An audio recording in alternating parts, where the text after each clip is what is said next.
quiet now.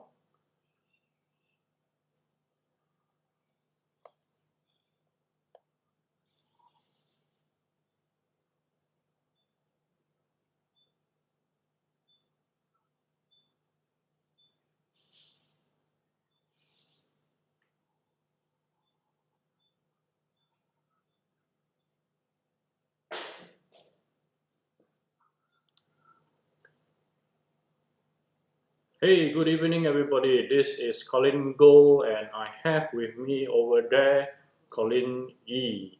Thank you so much, for tuning in to the property market analysis with Colin and Colin. Yeah. So evening, everybody. Hope you had your dinner ready. Thank you so much for tuning in. So what are we doing today? Well, later we let Colin E talk about that a little bit later. But meanwhile, let me just briefly take you through what is this show about. Now, here's the thing. Colin, the other Colin, I know him as a property investment trainer. I also know that he is a licensed property agent. But I think what a lot of you don't know is that he is not the typical types of property agent or property trainer. Maybe I'll let him introduce himself a little bit more later. But today, what is going to happen is we're going to talk about a topic which some people are a little bit confused when it comes to their property loan, okay? And specifically, we are talking about deferring it legally. Yes, this is the first time in my knowledge that MAS is allowing something like that to happen, and for a good whole, I think 8-9 months. But is there some implications to doing it? Is there some implications for not doing it? Are you actually having a better deal if you don't do it? We'll let Colin talk about that later.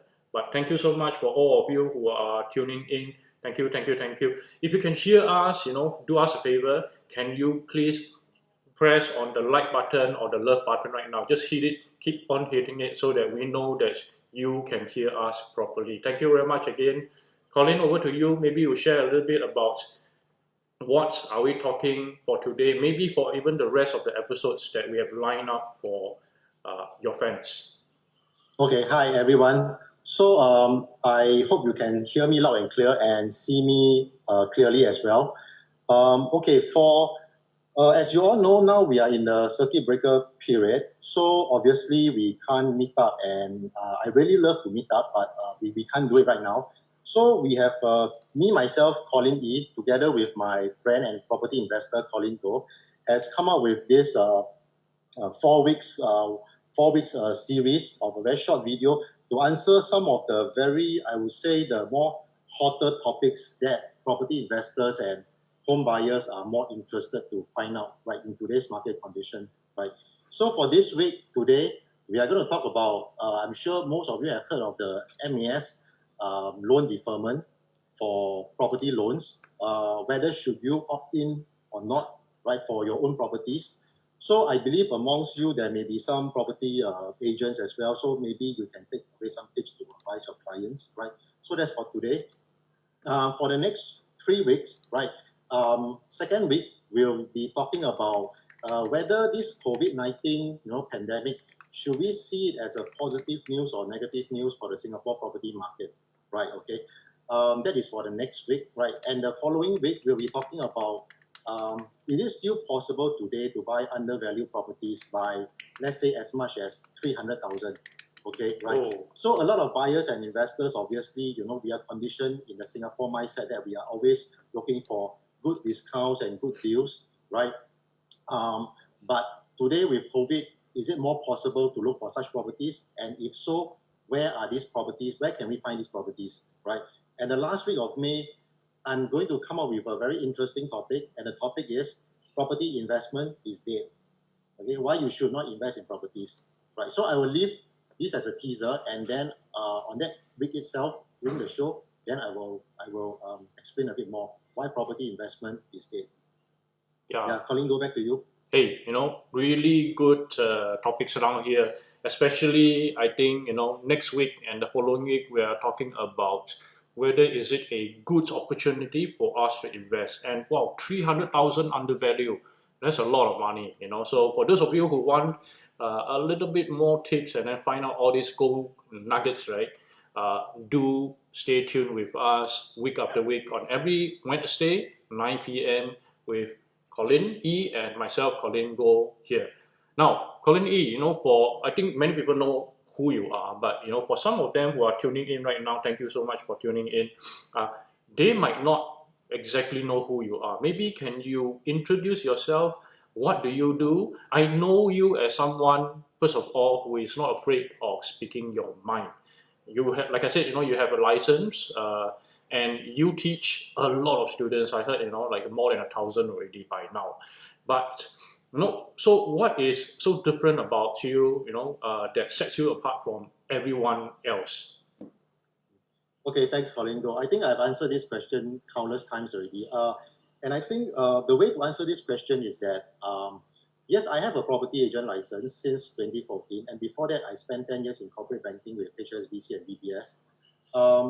2014, when I joined the property industry, yes, I got an agent license, but I was actually more interested in conducting property investment education seminars and programs for home buyers and property investors. Okay, now why do I want to do that? I think it's because when I conduct my programs to people who are interested in properties, the whole platform becomes a very neutral and neutral platform for me to share good information as well as certain things which I think buyers and investors need to be aware about. Okay, right. As you may be aware, most of the time the news that you come across in the newspapers, or if let's say you happen to talk to a property agent or visit a show flat, right? I think it is fair to say that most of the time you'll be hearing good things about the property market, right? Yeah. And why is this so? Is because developers and property agents need to sell you their properties. That's their business, right? So obviously I can earn from the commission as well, but I think that before you guys go and buy something, I think it's important for you to know not just the good things, but the bad things. So-called the bad things, that means the risk and whatever things that may not be said to you so apparently before the purchase, so that you can make a more informed decision. So it's really arising from that objectivity that I decided to do this, set up my own company, PSF Real Estate Academy, with the hope to share very neutral and objective, unbiased information with you guys, right? So as I said, as 𝐒𝐿𝐿 has mentioned, I'm not afraid to speak my mind. If let's say today I see that certain projects are really, you shouldn't buy, I would tell you, right? But I think there's a bit of sensitivity here. Maybe we can leave it to the later series if you really want to know, or you just PM me, right?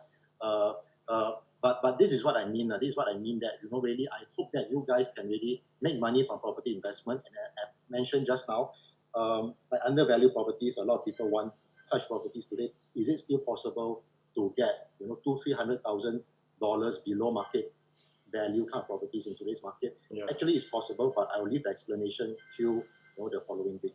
Sure. Yeah, 𝐒𝐿𝐿, back to you. Yes. Yeah. So really, I think the average consumer, well, I think most of us have gone to a new showroom or new launch showroom, and then listen to the property agent trying to share all the positive things about that project. Very seldom will they start to talk about what's bad about that place. So I think what Colin is different down here is essentially he's impartial, he's neutral, and he doesn't dare to he dares to speak his mind.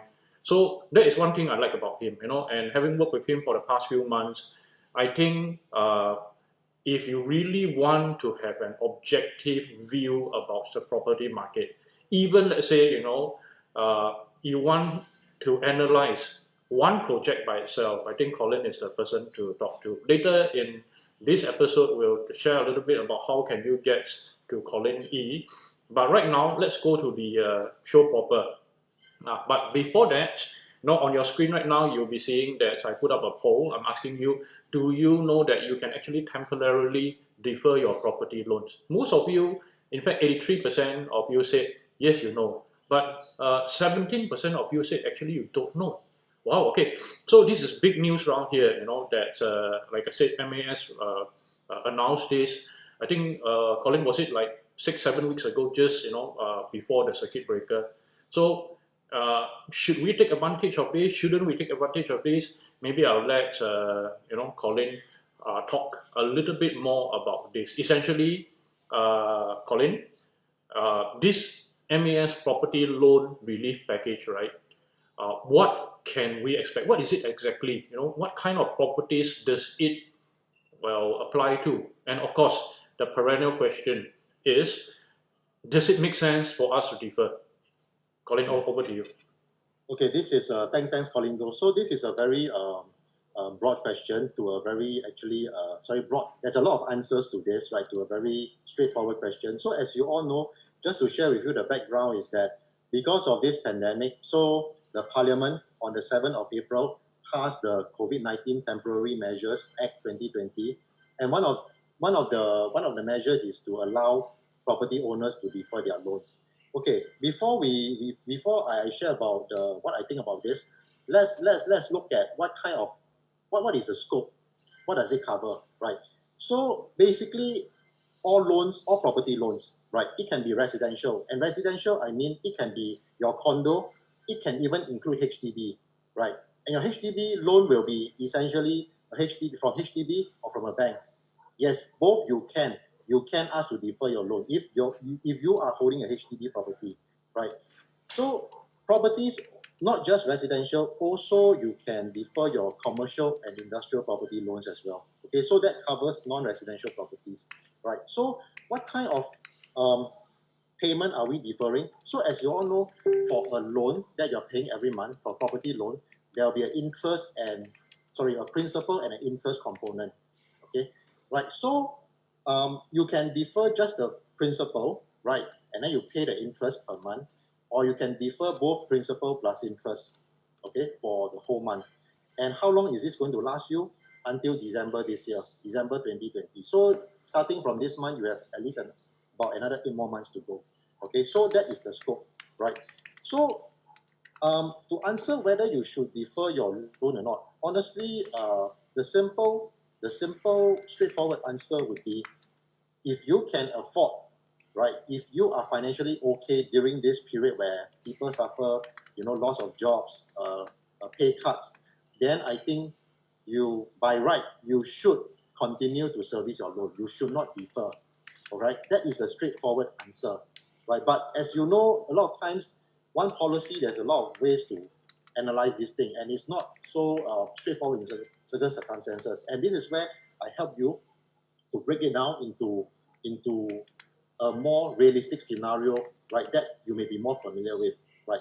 So before I go into that, honestly, this measure is really for those people who are facing more or less, cash flow problems. Or maybe today you may not have cash flow problems, but you are not sure how long this pandemic is going to last, and whether what kind of financial impact is going to have on you. So you may want to stand by extra cash.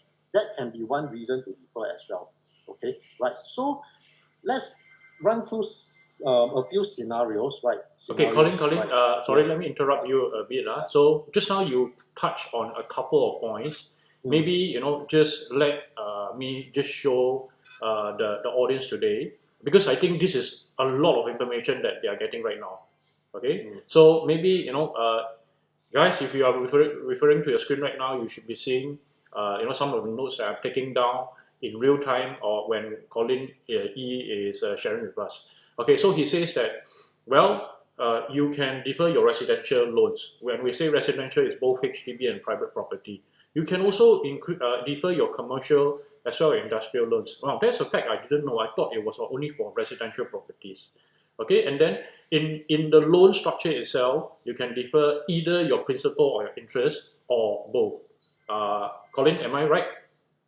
So yes, far? Correct. You can defer just the principal or both the principal and interest. Yes. I see. Okay.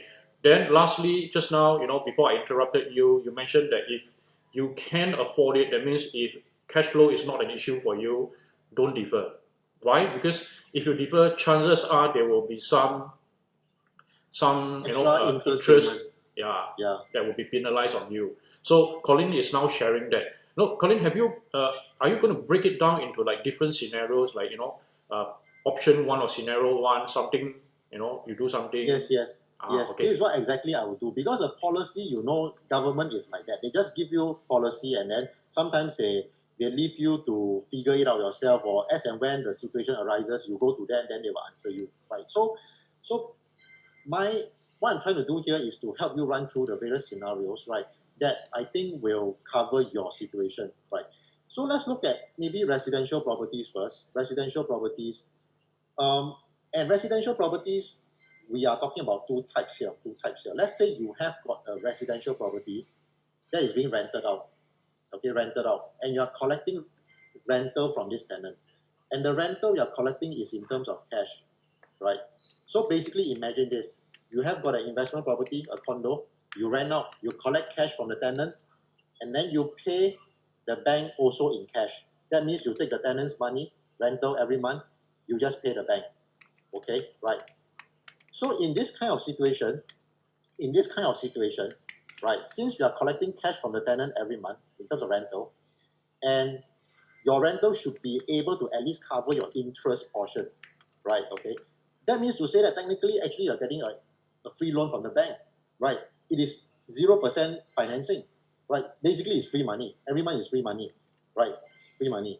So in this kind of situation, you should actually defer the loan, right? Why? The thing is that, you see, if you defer, you should just defer, let's say 8 months until December, right? Defer both the principal plus interest, right?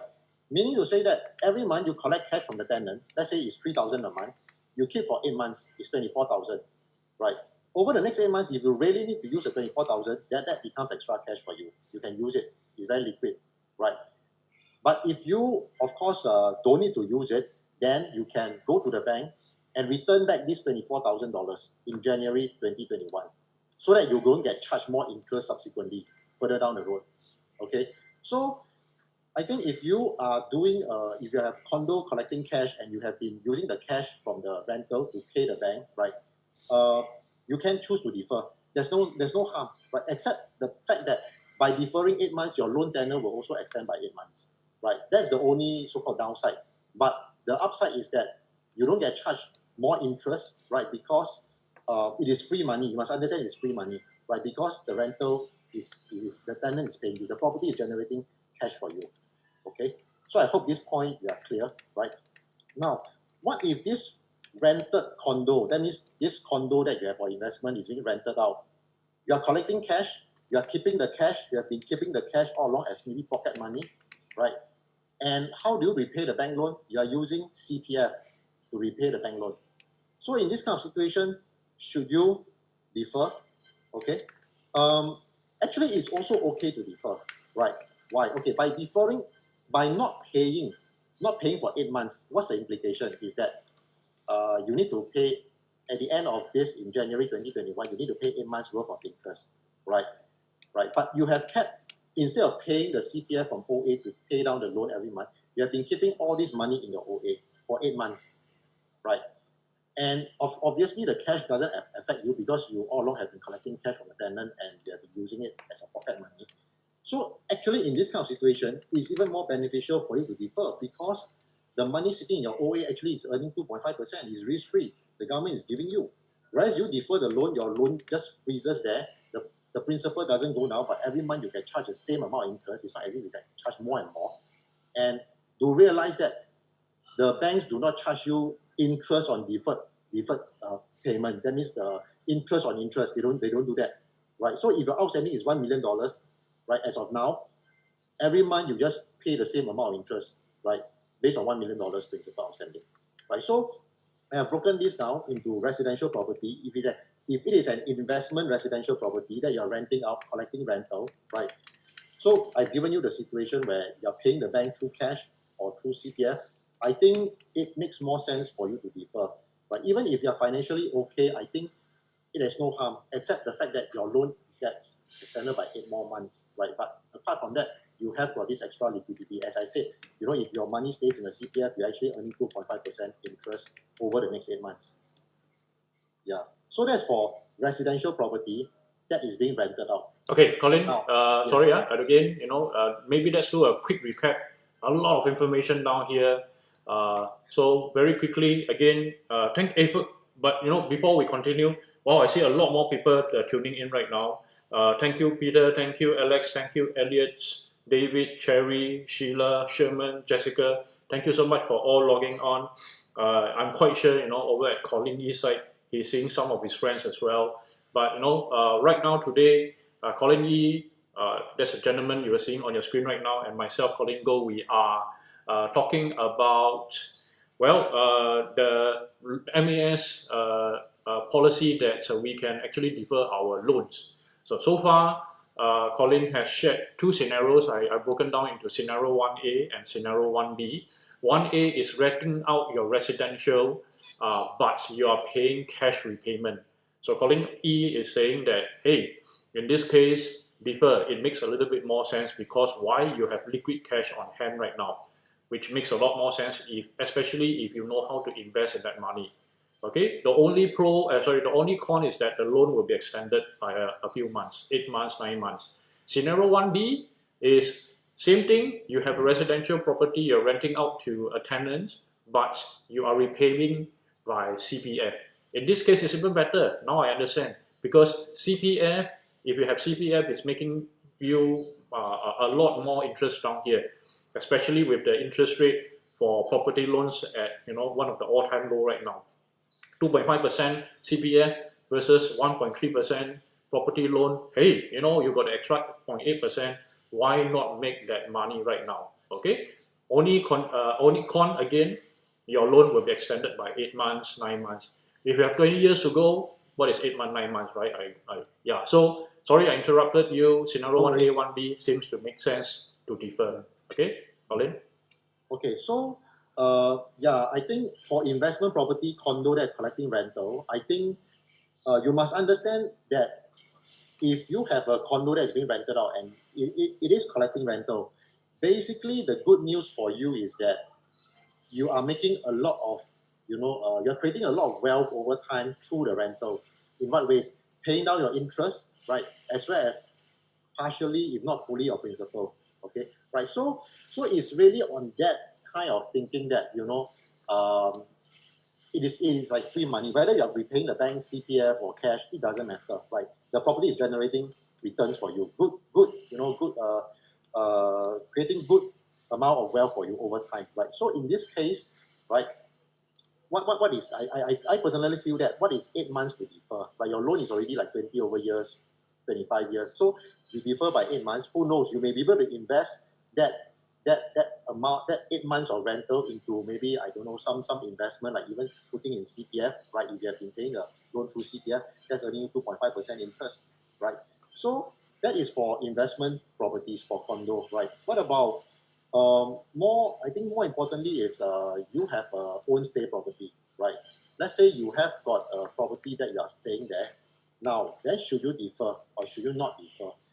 The biggest difference between investment property and own stay property is that for your own stay property, you are not collecting rental from anyone, right? Your family is staying there, okay? And most of the time, you will take up the whole space, right? I'm not talking about if you rent out a room, collect some rental, or if it's a dual key, you rent out one studio and collecting some rental. I'm not talking about those. So by and large, most people stay in the own property, own stay property as a family unit, right? So the biggest difference here is that, unfortunately, you do not have someone paying you rental to help you, with the interest. Meaning to say that if you defer by just 1 month, right, you'll incur 1 month of interest cost on your principal, right? Let's say it's $2,000. Let's say you defer by this month, defer 1 month. You have to pay the bank $2,000 worth of interest, $2,000 worth of interest. So what does it mean? So the question is, who is going to pay this $2,000? You got nobody paying you. You have to end up paying yourself, right? So you defer 8 months, you own the bank 8 times 2,000, let's say $16,000. So in January, you end up having to pay $16,000 more to the bank, right? Okay, so the key thing is that nobody is helping you to pay down your loan for own stay property, right? So does it mean that for own stay property, you do not absolutely go and defer? Again, I think the purpose of this measure is really to ease the cash flow, right? So every month you have been paying the bank for your own stay property, definitely through either cash or CPF or a combination of both, right? So if, as what I said right at the start, if you can afford, if you're financially okay, then just continue paying, don't defer. Anyway, your own stay property, you defer, at the end of the day, the interest cost, you still have to pay yourself. You cannot run away. There's no tenant to pay for you. But if you really must, okay, because of cash flow issues or because you want to maybe be more adventurous and arbitrage the market, that means you save the money, maybe go and invest somewhere and get 10% over the next 8 months, right? Then what you can do is still try not to defer, okay? Still try not to defer. How? If you have been paying your own property, own stay loan through cash every month, purely cash, right? You can consider switching to CPF. Use CPF to pay so that you conserve cash, right? At the same time, you keep up with the repayment schedule. You're not deferring, right? Because CPF sitting in your OA is it cannot do anything except for you to buy property or pay the loan, right? Before you turn 55, right? So if you really want to conserve cash and maybe use it for some other investment or keep it, for rainy days over the next 8 months, what you can do is you switch to 100% CPF for the next 8 months. So you still keep up with your loan repayment schedule, but you are conserving cash on one hand so that you are not being charged the interest, right? As long as you don't defer, so-called defer, you're not paying extra, okay, right? So I think that's something which you can do. If you have already been paying every month, majority or fully using CPF for your own stay property, the home loan, then there's really nothing much more you can do already, right? Okay, you are already, not using your liquid cash to pay the home loan, right? You're using CPF to pay, then this one can continue. Unless you tell me, your CPF also running out, then you really need to defer. Then that is, I think that's a different kind of consideration. Yeah. So some people may question, why not I let my CPF sit inside my OA and earn 2.5% interest, right, and still use cash to repay my own stay property loan, right? So I think, again, back to the question here is that, as I said right at the start, the spirit of this measure is really to help to ease the cash flow, right? Okay, as I said, if you can afford financially, go ahead, don't defer, right? Just pay. That's what you've been doing. But if you really need the cash, right, or if you're more adventurous, you want to arbitrage the market to earn extra, higher returns, then you can keep the cash, conserve more cash, and then just pump CPF for your home loan repayment. Yeah. So that is for residential property. Okay, Colin, again, let me interrupt you for a while. I put up the slide, in which you shared just now, talking about own stay residential. If you say, if we can, I think the spirit is we don't defer. But, especially if we are paying cash, we're using cash for the repayment, maybe can consider switching to CPF. Now, if any of you missed out, what Colin has mentioned earlier, Colin E has mentioned earlier, this live video it's recorded. So what it means is later you can play back at your own time. Lots of gems being shared down here, a lot of information. Colin, how much more information are you sharing? You're talking about commercial and industrial, is it? Yes, so residential, that's about it, right? Because for residential property, you can only use cash or CPF to repay, right? All right, and residential property, there's only two types. Either you are staying in it or you're renting it out. So I've covered actually all the scenarios already. Whether is it an investment property, how are you repaying, cash or CPF? Own stay property, whether is it cash or CPF. So the next one, which I can share a bit more, is not so popular, not so common, but if you have got commercial and industrial properties, right, what's going to happen? Should you opt for this loan deferment because it covers this measure covers the non-residential properties as well. Okay, so as you know, a lot of businesses are suffering, and most of the operations has been forced to shut down their operations since maybe end of March.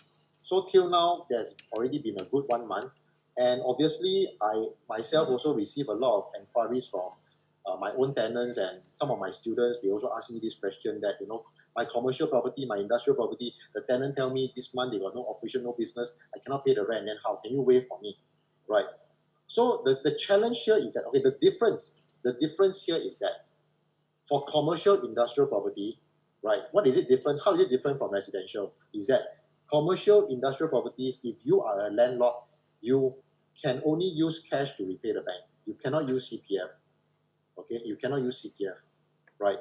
So now, if you imagine a commercial industrial property collecting rental in cash, paying the bank in cash, right? Now, just now the scenario I gave you is a residential property, investment property, right? Renting out, collecting cash from the tenant, paying the bank in cash also. Actually, it is very similar, right? But for the residential example, we are assuming the tenant can pay because maybe the tenant still got a job, right? Still can pay you. So repayment is not an issue, right, for the tenant in the residential property. But for commercial industrial properties, tenant repayment becomes the issue now. Becomes the issue. Yes, it is an investment property for you, right? But if repayment is not forthcoming, then you have got an issue because every month you still need to pay the bank. So what can you do, right? Now, the Act does provide the landlord to pass on the full property tax rebate to the tenant, right? And usually by the month of maybe around June, right, the landlord will get back the rebate, and then all this money should be passed back to the tenant, right? But the question here is that the tenant is already struggling now. They can't wait until June for your money to come. Exactly. They can't even pay April rental already. They can't even pay May rental. So what are you going to do, right? So one way is that you can consider, if you are the landlord of a commercial and industrial property, you can consider talking to your bank to opt for the loan deferment, right? Opt for the loan deferment, and maybe just pay the interest portion. Just pay the interest. So if let's say every month the interest is just $800, right? You tell the tenant, okay, I know now you got a problem, right? Every month you are paying me $3K in the past, but can you just pay me $800, right, for the next 3 months? So what do you take this $800 to do? You take this $800 from the tenant, and then you pay the bank, and that settles the interest. Right? Remember, investment property, you have to get the tenant to pay you at least the interest, so that to you is 0%, right? 0%, right? So if the tenant cannot even pay this $800, just the interest, then you have a problem, right? As a commercial industrial tenant, you have a landlord, you have a problem because end up who bears this interest cost? They defer 1 month, the interest cost comes to you because you are the borrower. They defer 5 months, the bank is going to charge you 5 months of interest unless you charge back to them, right? But is there a clause in the contract tenancy agreement to say that you can do this? No. In fact, the act refrain the landlord from taking legal action. If the tenant don't pay for 6 months, actually they are allowed to do it. You know, they are allowed to do it legally. You cannot commence legal action on them. So you're going to do, right? So I think at the end of the day, it becomes a very tricky question. That on one hand, you don't want to kill the tenant. On the other hand, if you can, of course, help the tenant pay this without the rental coming in, and you still continue to pay the bank, right? Assuming you still have a job and your cash flow is okay, that means you use your own savings instead of taking $3,000 from the tenant. You use your own $3,000 and pay the bank every month until the tenant, business is revived. Of course, you can do that, right? You can do that, right? That means you still keep the loan current, right? So if the tenant defers like 5 months worth of repayment, then you go and work out a schedule and see how they're going to repay you, right? So the important thing is that if you defer, who is going to bear the interest cost for commercial industrial property, right? And this is a great area. But the good news is that the tenant is getting some property rental rebate from the landlord, and at least this sum of money can offset maybe, I don't know, 1 or 2 months of interest for them, at least for the interest, right? But the principal, or rather the balance of the rental that the tenant is supposed to pay the landlord, I think between the two parties, they still need to work out something, maybe spread over the balance of the tenant or something. Okay, right? Colin. So, yeah. So I hear you. Really good explanation of the scenario. So to sum it up, right? If you own a commercial or industrial property and you are the landlord, what happens is your tenant today can exercise his right to not pay you any rent. He doesn't need to even give you any explanation or show proof. He just needs to quote COVID-19, and that's it. By law, they don't pay. So when this happens, right, what can you do? So if you, being the landlord, the borrower, you can still afford to pay the loan, I think, what Colin is saying is continue to pay, otherwise you incur additional interest, your loan might be extended, so on and so forth. But, well, if you are a business owner or an investor, cash might be tight for you also. Your tenant is not going to pay you any money for these 8 months. You don't have the money to pay the bank. What should you do? Defer, obviously. So when you defer, Colin is saying that if you can pay the interest only, do that. But Colin, my question is, what happens if really, that landlord is so tight that he cannot even pay interest? That means, tenant not paying anything, I also don't want to pay anything to the bank. So what will happen in this case? Okay, this is a very bad situation because I actually have someone I know that the tenant cannot pay the rent for the industrial property. And at the same time, unfortunately, in March, this landlord friend has been retrenched from work, right? So it becomes a situation where the tenant is not paying, the landlord also has lost his job. So what's going to happen? So I think the obvious choice is at least to defer the loan. Maybe the principal and the interest, the whole thing defer, and just postpone the problem further down the road. No choice. We have to pay this interest cost, right? No choice. This is something which you cannot avoid. But at least you buy yourself time to push this thing further down the road. Maybe in the next 6 months things are better. Then you can work out a repayment plan between the two parties or between the bank. Got it. Okay. Yeah. Not sure, Colin, do you have anything to mention after this? Because I think we're running short of time. I tell you what, so far, let me just quickly recap on what Colin has mentioned. I'll just go through the scenarios, okay, very quickly. So if you're looking at the screen right now, I'm sharing the notes that I've just taken down when Colin E was just giving his advice. Essentially, the spirit is, if you can afford it, don't defer, because at the end of the day, there is some interest to be charged. If not, there will be, your loan period will be extended. So remember that. Okay, scenario 1A, if you have a residential property which is rented out and you are paying cash payment to the bank, this is a good chance for you to defer. Why? Because you have cash on hand right now, and using this cash, you can do a lot more things. Scenario 1B, it's the same thing. You rented out your residential property, tenant is still paying you, but you are paying CPF to the bank. In this case, well, of course defer. Why? Because CPF is making more money, 2.5%, as opposed to most of the property loans that you are paying off right now. Okay, scenario 2A, now we are talking about, for the majority of us who are watching this video, thank you so much again for watching, and for those of you who are staying in your own residential and you are paying like me, most of it, if not all, via CPF, don't defer. Okay, if you can afford it, don't defer. Why? Because there's no cash coming in, we are paying it out from our own pocket. Don't defer. But if you are paying your own residential, own stay property with cash, consider switching over to CPF. That's what Colin is advising. Okay, scenario 3, we're talking about the investors down here who are commercial or industrial landlords, and because of you are a landlord, you cannot pay by CPF, you must pay the bank by cash. So in this case, what if the tenant cannot pay you? Okay, then I think the short answer is to defer. If you can, continue to pay just interest itself, otherwise you incur a lot more, a higher repayment, your principal will increase over time, stuff like that. But if you really cannot, your cash flow is having a very bad tight issue, then bo pian. Just defer, postpone the problem, have the problem solved within the next 8-9 months, and then after that, continue your loan from January 2021 onwards. Now, Colin, correct me if I said anything wrong just now, but for the rest of them, who are thinking, hey, it makes sense for me to defer right now. Perhaps there's a follow-on question like, do I defer and pay everything, one shot in January 2021, or do I, space out the repayments?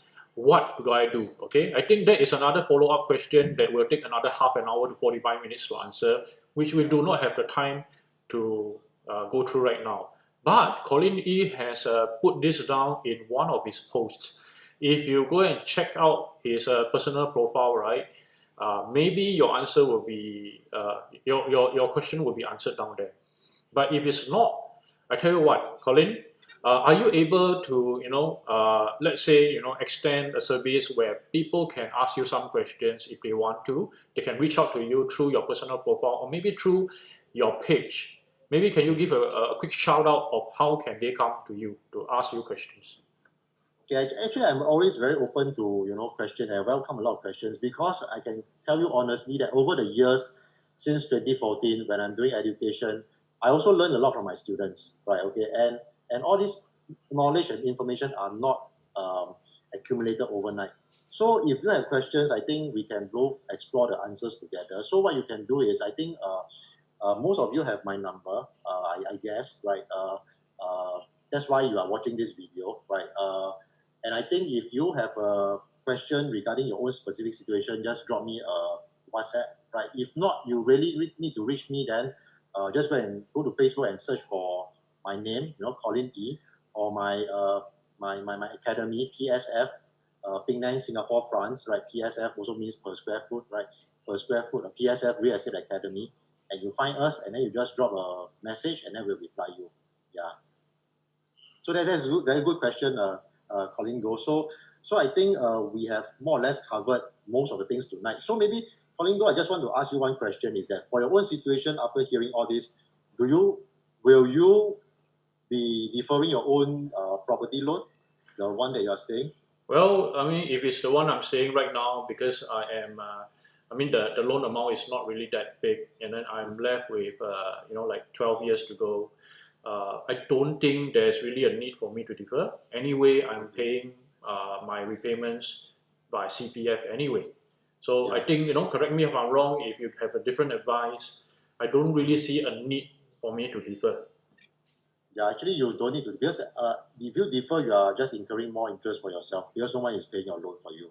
Yeah. So I think that's good, right? That's good. So for the rest, if you have any specific questions regarding like your loan repayment on this topic that you want to clarify, then just feel free to contact me, because sometimes it's not like the suggestions or the options are also can be different ways you look at it. So it's no one size that fits all. Although what I try to explain is to be more case by case basis, but I think also a lot of times also depend on your own circumstances. That's what we do a lot as well. We try to customize some kind of good advice for you guys, right, based on your own personal situation. Yeah.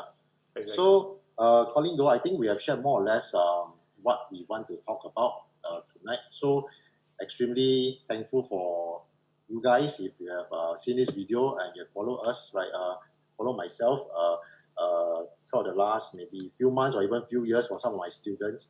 So, next week, same time, Wednesday, 9 p.m. I'll be talking about implication of this COVID-19 on the Singapore property market. Whether is this a good time to buy or is this a bad time to buy? Right, good time meaning to say that maybe you think that the prices are low enough, right? Then you think you can buy now, or not so good time to buy. Maybe you think that in the next few months the prices will go lower or may go lower. There's always there's no right and wrong answer, but that is something which is definitely on people's mind when the economy is not doing well. Yeah, so we'll leave that for next week. Yeah. Yes. Yes, correct. I think next week is a very interesting question, interesting topic to talk about. But what makes it even more interesting is the fact that Colin E will be sharing his take, because like I said, in the beginning of this video, you might have heard a lot of property agents or even developers sharing their views about this. But at the end of the day, let's be honest, I think these people, they still need to make a living, and ultimately maybe what they are saying is that, hey, you should be buying. Why? It's because, well, they have to earn commission. Nothing wrong with that. I mean, it's just a what they do as a business. But Colin E down here, I think he's fearless. He doesn't, well, in this case, he doesn't really take sides. I know him as one of the most impartial, most neutral, and very objective property analyst. The word is analyst down here. So he can break down, one simple policy, just like what you heard, into so many scenarios, which I think is useful for you. So if you want to really understand what your options are this year, and I don't think, when calling ASA's COVID-19, it's just this month or in June. Maybe for the rest of the year, what is your option? In this case, if you're interested, stay tuned with us next Wednesday, 9 p.m. at Learns Marketing or PSF Real Estate Academy. Tune in to us and we'll have all your questions answered. So thank you today for all of you who just joined up with us. Yeah, Zephyr, thank you. Johnny, Ash, Eugene, Ian, Adrian, Alex, Peter, Elliot, David, Cherry, Sherman. Wow, so many people just tuned in. Thank you so much. Thank you very much. Tuning in. Okay, we'll see you next week. Bye. Okay, see you. Bye. Good night.